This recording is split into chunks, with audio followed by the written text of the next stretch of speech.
Well, first of all, we had this in our manifesto, so I think it's important that we launch it. I want to get all the stakeholders involved. I want to get the cycling clubs involved. I want to get as many people as possible involved in this to see what is the genuine interest in cycling in Gibraltar. The government has plans for cycling. There are certain things that I want to roll out, but I would like to discuss it with the stakeholders and see whether what their views are and whether we should proceed with them. Who are the stakeholders you're going to be inviting, and when is your first meeting going to happen? I hope to have my first meeting before we break off for the summer. So I think I've given myself a target date of before July the 15th. I've already invited some of the cycling clubs, people who've been involved in cycling. I haven't taken a firm decision on how many people I would like to form part of this association, but I will do so during the course of the next week, 10 days. And like I say, I hope to have a meeting before the 15th of July. But haven't we already been here before? We've got the Sustainable Traffic Transport and Parking Plan that was published 4 years ago in 2017. There's been the Traffic Advisory Committee as well. And now we're starting in with a CPA.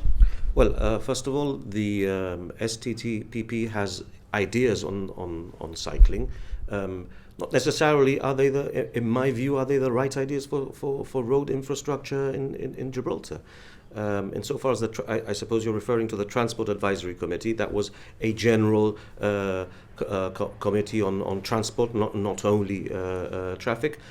We've discussed things for cycling on that committee, but this is a promotion association because we would like to promote cycling, but we need to do it in the right way and in a balanced way.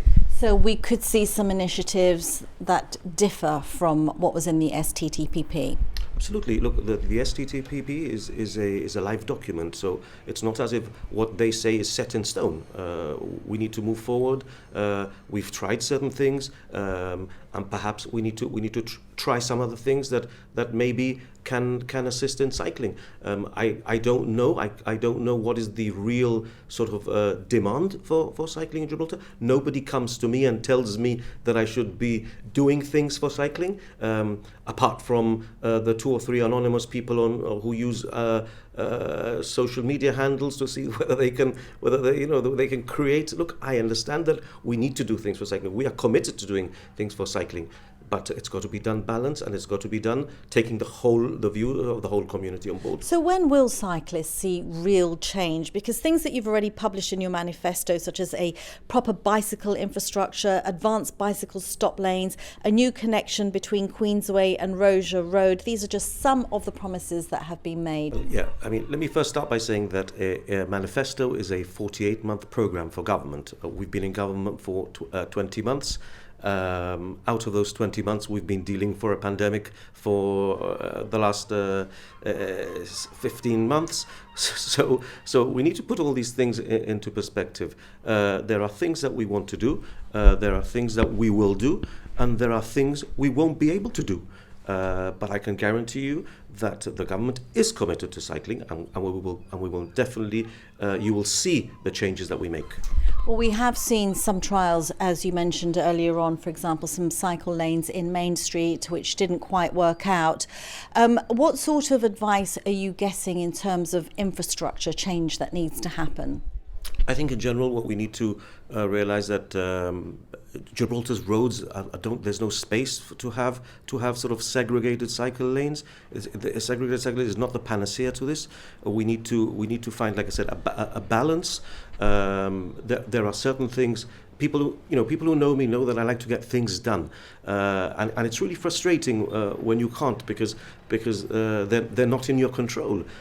We need to follow We follow UK guidelines for roads and for cycle lanes, and we're already at sort of a minimum requirement to meet these, because we can't. There's the pavements. They are on a minimum requirement. So the road widths, we simply can't just create cycle lanes with the space that we have. Why has the RediBikes scheme not returned, and are you intending to bring that back? Well, look, the RediBikes scheme was something that we stopped when the pandemic came along.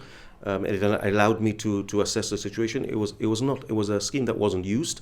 It was a scheme that was costing a lot of money. At the top of my head, I think the annual cost after taking into account what was the revenue was approximately £125,000. I need to check this, but I think that's what it was. And the cycles, these bicycles were now not in a very good condition. They have become rusty, and I didn't feel comfortable bringing them out when with the pandemic with COVID having slowed down. Well, do you think that there could be a similar scheme reintroduced of bicycle rentals? Yes, I think there is scope for that.